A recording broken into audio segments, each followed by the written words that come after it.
Hey, good afternoon, everybody. It's Dr. Bruce Guillory here with Health Source Chiropractic in Atascocita, Texas, coming to you live from my back porch today at about, I don't know what it is, 12:20 in the afternoon on Thursday. It is April the 16th. I know we all have a hard time these days keeping track of what day of the week it is and what time it is and what date it is. So just clarifying there for us. Hey, many times recently and during this stress-filled season that we're in, this COVID pandemic that we're all going through as a culture. Many times I've had a lot of patients coming in sharing and showing the effects of stress in a lot of different ways. And some of it has to do with the changes that we're all going through right now and the different way that we're having to do things. We're still open in our office, but we're having to do things very, very differently than we were a month ago. And you guys often are now working at home when you used to work at your normal office on a regular basis, and maybe some at home. But there's a lot of changes that we're all dealing with right now, and change can always be stressful for people.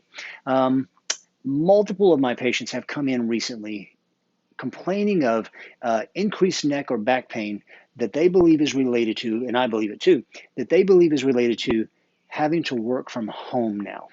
And what I mean by that is you teachers, for instance, normally would be standing all day and educating your students. Now you're sitting in front of a screen a lot more, kind of like I am right now. And you're not exactly working in the most ergonomic situation either. If you're like a teacher that I know that lives here at my house, you're working from your kitchen table or you're working from your countertop, your bar at the house there, the island bar, something like that. And you're not necessarily in the best of positions the whole time. So I want to give you just a couple of quick tips on that. And then I want to also give you just a couple of quick tips on how to deal with some of these stresses and handle life a little better.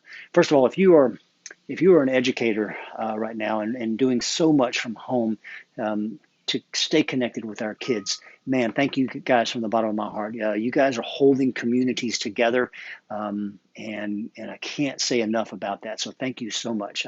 I see it here at my house. I hear about it with other teachers that are patients of mine, and I hear about it from parents who have students in the school districts. My kids are all grown now, so I don't have that going on.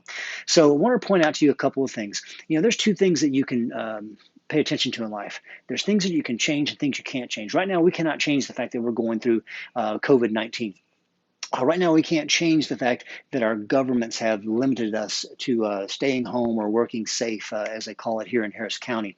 We can't impact that. We cannot change that right now. But if we're working from home, we can change how we work from home. And let me just focus on that just for a second here. I want to tell you guys, you teachers especially, and I'm talking about you guys because I've heard it so much from the instructors that are patients of mine. You guys need to learn that you cannot sit in front of a computer for hours at a time. I know some of you feel like you need to and you've got to, but you can't. You just can't do that. I'm going to give you the tips that I give all my typical office workers right now.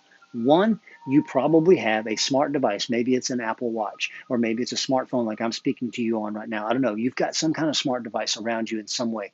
I want you to start using that to help you get through all of this. And here's how I want you to use it. I want you to take your smart device and I want you to set a timer for 30 minutes. 30 minutes. That is the length of time, the maximum length of time you need to be sitting at all.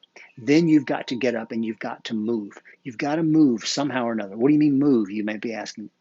Whatever you want to do. You could go walk up and down your stairs 2 or 3 times. You could just go take a bathroom break or run over to the refrigerator and get a cup of water or whatever it's going to be.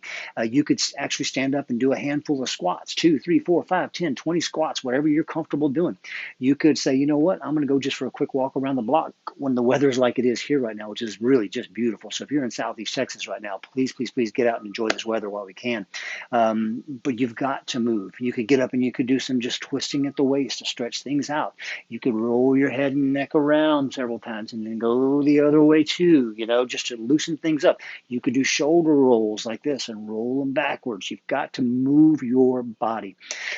Many of the patients that I'm seeing are complaining of the fact that they can't set their desks up ergonomically, and so they end up I'm going to turn sideways here, in a hunched over position and leaning forward position way more than they should.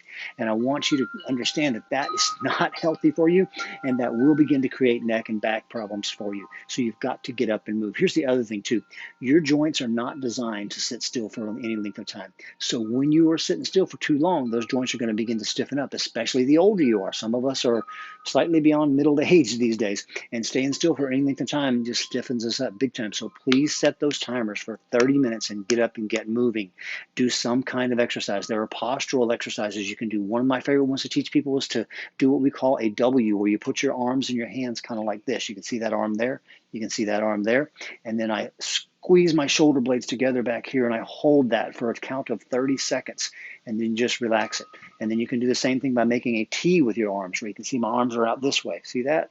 And you can again squeeze back and hold that for 30 seconds to stretch out your chest muscles and to pull those shoulders back and use those muscles that hold the shoulders back and strengthen them.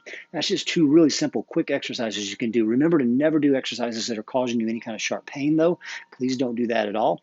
But really the key is movement, movement, movement, movement. It doesn't have to be a specific exercise. You could be a fanatic and start doing burpees on your breaks if you wanted to, or you could just get up and walk around the block real quick. Okay, so those are some quick tips for you. One other thing that I want to touch base with on is how to deal with some of the stress of all this that's going on. I'm going to give you just a handful of quick tips, all right? Number one, when we're dealing with these stressful situations in these seasons of life, again, there are things you can affect. There's things you can't affect. You can't affect what's actually going on out there with COVID virus right now. It's happening. I mean, we can do our bit to stay home and be safe and that kind of thing, and social distance and all those sorts of things. But there are things that I see people doing that are really bad for your stress levels. One is some of you are spending way too much time in front of the screens reading and looking at every single thing that has anything to do with the COVID virus, and you're just scrolling and scrolling through your smart devices, or you're flipping channels and looking at all the news stations and reading all the political nonsense that goes on about this sort of thing, which I'm not even going to start talking about that right now. You've got to get away from that. You've got to right now get away from that. I want you to consider that to be junk food for your mind, junk food for your brain, junk food for your heart and soul. It's horrible for you. Yes, you have to stay abreast of what's going on, but you can do that in just a couple of quick blurbs here and there. You can do that by catching the beginning part of the news and then shutting it off and just know, okay, this is what's going on right now. That's all it takes. When you spend dozens of minutes or hours on the internet or in front of your TVs watching this, it is doing nothing but feeding your brain a bunch of junk. Flip that switch and turn around and start nourishing your mind. In my office, we talk about food needs to nourish you and not poison you. I'm going to tell you that what you're allowing in your brain is either nourishing your brain or it's poisoning your brain. Which do you want? That's the question you have to ask. Which do you want? You've got to start nourishing your mind with good stuff. Find some good books. Watch a great movie, spend some time spending time in gratitude and looking at all the things you have to be grateful for in this life and focusing on that, having conversations with your family around the dinner table about, hey, what are you grateful for today? What are you grateful for that happened in the last 24 hours? Talk about those things and start nourishing your mind, your heart, and your soul instead of feeding it the junk food that comes through technology. Please start doing that, okay? The other thing you can do is get out and exercise. I live out here in a neighborhood called Eagle Springs, and I love that every night when I'm driving home from my office, because we're still open, when I drive home from my office, I see families out there walking and riding their bikes. I hope that continues after this pandemic season is over, because it's so good for you, not only physically, but it's also really good from the neck up. So please consider making that a habit that you start now and you continue as life progresses and we get past some of this. Because you know what, guys, we are going to get past this. Life will be a little different in the future. There's no doubt about that. Life will be a bit different. It may not be the same old that we had 6-8 weeks ago, but we're going to get past this. Learn how to deal with this now, because you know what? Once you get through this, unfortunately, life is filled with challenges. There's going to be some other challenges that are going to eventually come. We've got to develop the ability and the skill set to manage our way through these situations, not just survive them, but let's work on thriving through them, okay? All right, again, I'm Dr. Bruce Guillory with Health Source Chiropractic in Atascocita, Texas. Wanted to share this with you guys from my heart because of the things that I'm seeing in my community amongst my patients and amongst people I know, and what I see on social media also. I know you guys are going through a lot of the things that I just talked about. I hope you find this helpful. If you do, please share it on your social media fronts as well. And I look forward to having the opportunity to maybe provide you with more good information again in the future. Take care now. Be safe. Be smart. Get up and move. And don't feed your mind too much junk food. Nourish your mind. Nourish your heart. Nourish your soul. Take care now.